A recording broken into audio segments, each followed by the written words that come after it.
예, 오늘 하루도 주님을 바라보시고 승리하시기를 주님의 이름으로 축복합니다. 오늘 시편 말씀은 이 시편 중에 세 편의 저주시가 있거든요. 그 중에 한 편의 저주시입니다. 네, 두 편의 저주시는 선과 악에 대한 개념을 다루고 있어요. 선인과 악인. 그래서 악인들에 대한 저주를 이야기하고 있는 반면에 오늘 이 시편은 바벨론 포로로 잡혀갔을 때 그 포로의 상황 속에 모멸을 당하고 능멸을 당했거든요. 그 상황 가운데서 하나님 앞에 공의로운 심판을 구하는 내용을 다루고 있습니다. 그리고 이 말씀을 통하여서 우리의 삶이 더욱더 하나님과 가까워지시기를 바랍니다. 첫 번째로 은혜가 임할 때 감사함으로 나아가야 된다는 거예요. 은혜가 임할 때. 이 성경은 죄는 하나님과 우리 사이를 갈라놓는다 이렇게 말씀을 하고 있어요. 그러니까 우리는 사실 하나님의 은혜가 임해야 살거든요. 계속적으로 하나님이 우리를 붙들어 주시고 주의 사랑으로 채워주시고 우리의 삶을 보살펴 주셔야 우리가 살아갈 수 있습니다. 그런데 이 세상에 유혹이 얼마나 많이 있습니까? 그러니까 우리가 세상의 유혹을 또 따라간단 말이에요. 그러다가 죄를 짓게 되고 넘어지게 돼요. 그럼 이상하게 하나님과의 나와 관계가 뭔가 멀어진 것 같고 하나님 앞에 내가 나아갈 수 없는 것 같고 이런 영적 상태가 되더라는 겁니다. 이것이 우리에게 아픔으로 다가오고 고통으로 다가옵니다. 지금 이스라엘 백성들이 바벨론 포로로 끌려갔습니다. 포로 생활이라는 것이 얼마나 고통스럽겠습니까? 자유가 있어요. 아니면 기쁨이 있겠습니까? 이런 상황 가운데 이들이 하나님을 바라보며 강변에 모여서 예배드리고 있다고 말씀을 합니다. 우리 1절 말씀 같이 읽겠습니다. 우리가 바벨론의 여러 강변 거기에 앉아서 시온을 기억하며 울었도다. 이스라엘 백성들이 이제 강변에 모였어요. 그리고 예루살렘을 향하여서 하나님 앞에 기도하고 찬양하고 바라보고 있는 거죠. 예배 드렸다는 겁니다. 근데 그때 그들이 느꼈던 건 무엇일까요? 그 시온에서 예루살렘에서 하나님 앞에 찬양 드렸던 순간, 또 기쁨과 웃음소리가 가득했던 그 순간이 너무 행복했겠죠. 그래서 그 기쁨을 되뇌이고 있었습니다. 그러나 자신들이 지금 하나님의 말씀대로 살지 않고 불순종하고 죄를 지어서 지금의 신세는 어떻게 된 거예요? 시온의 영광이 아니라 강변에 모여서 하나님을 예배할 수밖에 없는 처지가 되었다는 거예요. 그러니까 슬프고 마음이 애통하고 눈물로써 하나님 앞에 예배를 드리고 있더라는 거죠. 여기서 우리가 기억해야 될 것은 하나님의 은혜가 임했을 때 하나님께서 우리 하루하루의 삶을 붙들어 주시거든요. 붙잡아 주시거든요. 그러니까 그럴 때 감사해야 돼요. 죄에 넘어가지 않고 믿음으로 살려고 계속 발버둥 쳐야 될 줄로 믿습니다. 이 죄의 유혹이 참 강해요. 그리고 단절을 가져온다고 그랬잖아요. 아담과 하와도 하나님의 음성을 직접 들었잖아요. 그 선악과를 먹지 말아라. 먹는 날에는 반드시 죽으리라 그러셨는데 그럼에도 불구하고 그 죄의 유혹이 달콤하니까 어떻습니까? 넘어가잖아요.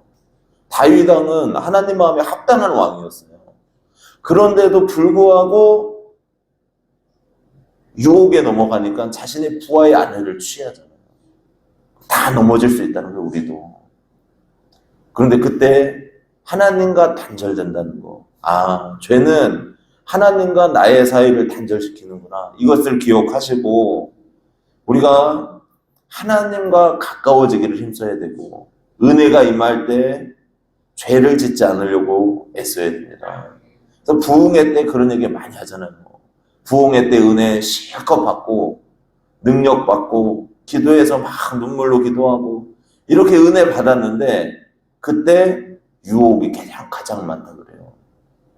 그러니까 우리가 항상 이 죄에 대해서 믿음으로 하나님과 더 가까워지는 게 중요하다. 이런 믿음으로 살아가시기를 주님의 이름으로 축복합니다. 두 번째로 단호하게 믿음의 길을 선택해야 됨을 증거하고 있어요. 제가 웬만해서는 싸움을 잘 하진 않습니다. 그런데 중학교 때 한번 대판 싸운 적이 있어요, 친구랑. 제가 등치도 크고 키도 컸거든요, 그때부터. 그러니까 뭐 특별히 막 저랑 시비가 붙는 친구가 없었어요. 그런데 한날은 그 부모님을 걸고 뭐 부모님에 대한 약간 욕 같은 그런 걸 하는 거예요, 한 친구가. 근데 그 친구도 덩치가 좋아요. 그리고 또 운동도 많이 한 친구예요. 유도한 친구거든요. 막 단단해요. 그런데 제가 화가 난 거예요. 이 부모님에 대한 그런 모욕이 있으니까. 그래가지고 쉬는 시간에 보자고. 그러고 맞짱을 떴어요. 근데 이겼을까요? 졌을까요? 모르시겠죠? 졌어요. 유도한 친구인데 유도는 다르거든요. 내리 꽂혔어요. 자꾸 멱살 잡고서 확 집어 던지니까 날아가더라고요. 나중에는 어떻게 하다가 이제 서로 화해하고 친해졌습니다. 근데도 그런 거예요. 야, 부모님에 대한 그런 모욕이 있으니까 내가 질 걸 알면서도 그냥 막 싸우게 되는 거예요, 이게. 근데 이스라엘 백성이 지금 제가 싸움 얘기를 하려는 게 아니고 이런 모멸감을 느끼고 있는 거예요. 하나님에 대해서요. 하나님에 대해서. 지금 이스라엘 백성이 강변에 모여서 포로로 끌려온 상황에 슬퍼하며 하나님 앞에 예배드리고 있다 그랬잖아요. 그런데 바벨론 사람들이 뭐라 그랬다는 겁니까? 노래 한 곡 좀 해라 그랬다는 거예요. 그 시온에서 불렀던 노래를 부르면서 우리의 귀를 즐겁게 해라 그랬대요. 3절 말씀 우리 한번 같이 볼까요? 이는 우리를 사로잡은 자가 거기서 우리에게 노래를 정하며 우리를 황폐하게 한 자가 기쁨을 정하고 자기들을 위하여 시온의 노래 중 하나를 노래하라 함이로다. 주여, 아무리 자기들을 정복했다고 할지라도 그 민족에 대한 예의가 있어야 되잖아요. 그런데 이 바벨론 사람들이 하나님께 올려드리는 찬양을 자기들 앞에서 해보라 이거예요. 이건 뭡니까? 하나님에 대한 조롱인 거예요. 하나님에 대한 조롱이잖아요.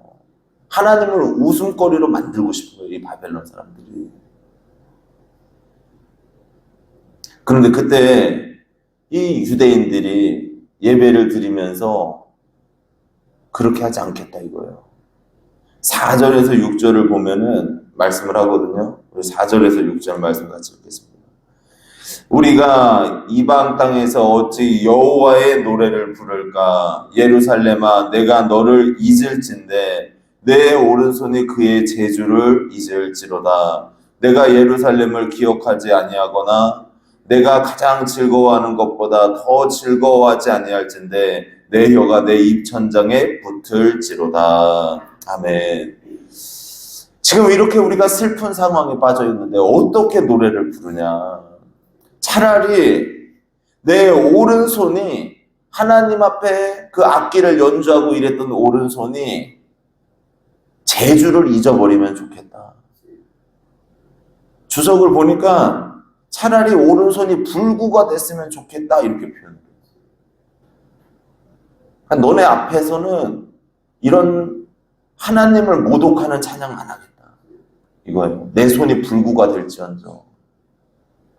또 뭡니까? 내 혀가 내 입천장에 붙을지어다 그래요. 차라리 내가 말을 못할지언정 너네 앞에서 하나님의 거룩한 성호를 찬양하는 그 입을 놀리지 않겠다. 이렇게 고백하는 거잖아요. 그러니까 하나님 앞에 얼마나 우리가 단호하게 믿음으로 살아가야 됩니까? 세상이 하나님을 조롱거리로 만들 때. 우리가 잘 아는 요셉이 이 보디발 장군의 집에 종으로서의 삶을 살잖아요. 그런데 이 요셉이 외모가 출중하고 멋있으니까 어떻게 합니까? 그 주인의 부인이 요셉을 유혹하잖아요. 젊은 나이에요. 그리고 그 명령을 여주인의 명령이라고 할지라도 그걸 어기면은 자신의 운명이 어떻게 뒤집힐지 몰라요. 근데 요셉이 어떻게 해요? 하나님께 득죄할 수 없다. 그리고 단호하게 죄를 거절했단 말이에요. 그러니까 죄에 대해서 하나님의 성호를 무너뜨리는 것에 대해서는 우리가 단호해야 됩니다. 그런 부분에 있어서. 제사 지내는 문제도 한번 같이 드리자 이렇게 돼버리잖아요. 그러면은 절할 수밖에 없어요. 근데 단호하게 하나님 도와주십시오. 제가 절은 하고 싶지 않습니다. 할 수 없습니다. 저는 하나님을 경배하니까요. 이렇게 고백을 하고 단호하게 대처해야 된다는 거예요. 그래서 우리의 삶 속에 이 믿음의 길을 걸어갈 때 단호할 때는 또 단호해야 됩니다. 믿음에 있어서는. 이러한 귀한 삶이 되시기를 주님의 이름으로 축복합니다. 그리고 마지막으로 하나님의 공의 앞에 모든 것을 맡겨드려야 된다는 거예요. 그렇다면 이렇게 저주하고 조롱하는 사람들을 대할 때 어떻게 해야 되는가? 하나님 앞에 모든 상황을 아뢰고 하나님의 공의로운 심판에 맡기고 있습니다. 7절에서 8절 말씀 우리 같이 읽습니다. 같이 읽겠습니다. 여호와여, 예루살렘이 멸망하던 날을 기억하시고 에돔 자손을 치소서. 그들의 말이 헐어버리라 헐어버리라 그의 기초까지 헐어버리라 하였나이다. 멸망할 딸 바벨론아, 내가 우리에게 행한 대로 내게 갚는 자가 복이 있으리로다. 내 어린 것들을 바위에 메어치는 자는 복이 있으리로다. 아멘. 이게 저주처럼 들립니다. 에돔 자손을 치소서 치소서 그래요. 그러니까 에돔은 누굽니까? 야곱의 형이었잖아요. 그러니까 이스라엘과는 형제예요. 그런데 이 이스라엘 백성들이 바벨론 포로로 끌려갈 때 도움을 주기는커녕 어떻게 했다는 것입니까? 헐어버려라. 아예 헐어버려라. 옆에서 불난 집에 뭐예요? 부채질하는 것처럼 약 올렸다는 거예요. 이게 말이 됩니까? 그러니까 하나님께서 하나님 그 땅을 기억해 주십시오. 그리고 바벨론에 대해서는 그 행한 대로 하나님 갚아주십시오. 근데 거기에 보니까 마지막이 무서워요. 내 어린 것들을 바위에 메어치는 자는 복이 있다. 무섭잖아요. 어린 아이들을 어떻게 메어칩니까? 근데 그 정도로 하나님 앞에 하나님 공의로운 심판을 해 주시옵소서. 이렇게 기도드리는 거예요. 그래서 우리가 이 땅을 살아갈 때 고난당하고 멸시당하고 조롱당할 때 있습니다. 그럴 때 우리가 갚는 것이 아니고 그때는 하나님께 하나님 이 시인처럼 공의롭게 판단해 주옵소서. 하나님 앞에 우리의 상황을 맡겨야 됩니다. 그럴 때 하나님께서 역사하시고 일해 주실 줄로 믿습니다. 그래서 오늘 세 가지로 말씀을 드렸어요. 먼저 은혜가 임할 때 그때는 감사함으로 승리하며 나아가야 돼요. 죄의 유혹이 올 때 그럴 때 야, 죄는 하나님과 나를 단절시킬 수 있지. 그래요, 죄 짓지 말자. 또 죄가 있으면 빨리 회개하고 믿음으로 일어서시기를 축복합니다. 두 번째로 믿음의 길을 갔다. 하나님의 영광과 찬양이 조롱받을 때는 어떻게 하라는 거예요? 단호하게 믿음의 길을 선택해야 된다는 거예요. 우리의 삶 속에 또 믿음의 길 가운데는 하나님의 영광 가운데는 단호함도 필요합니다. 또 마지막으로 심판, 공의로운 심판은 하나님께 맡겨드리는 거예요. 그래서 우리가 이렇게 믿음으로 살아가심으로 승리하시기를 주님의 이름으로 축복합니다.